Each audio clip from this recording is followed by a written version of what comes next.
ফিলিস্তিনের জমিনের মধ্যে তাকাইয়া দেখো,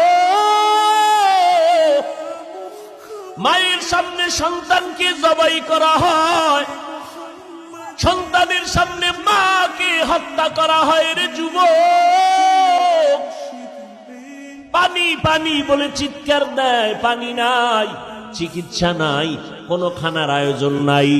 বাতি নিবাইয়া তাদের উপরে জালেমের গোষ্ঠী হামলা করে, ওয়াকাতরে জীবন বিলায়া দেয়।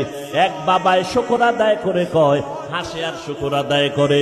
একজনে প্রশ্ন করলো সাংবাদিক, এই ফিলিস্তিনের মুসলমান, তুমি হাসো কেন বিপদের সময়? কয় আমার কপাল ভালো। কয় কেন? কয় আমার কয়েকটা সন্তান শহীদ হয়ে গেছি, জান্নাতে চলে গেছি, আমিও আশায় আছি শাহাদাতের দরজা দিয়া বিনা হিসাবে জান্নাতে যাব।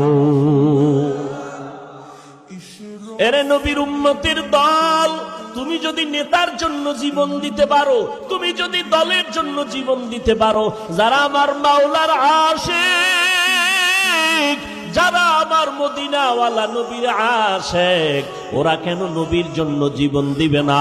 ওরা কেন দ্বীনের জন্য জীবন দিবে না? মুসলমান অন্যের বিপদ দেইখা হাসবা না রে বাবা, বরং যদি মুসলমান হইয়া কবরে যেতে চাও, কাফনের কাপড়টা তাড়াতাড়ি কিনিয়া হাতের মধ্যে রেডি রাখো। ডাক আসতে দেরি, ময়দানে নামতে যেন দেরি না হয়। রাজি আছো?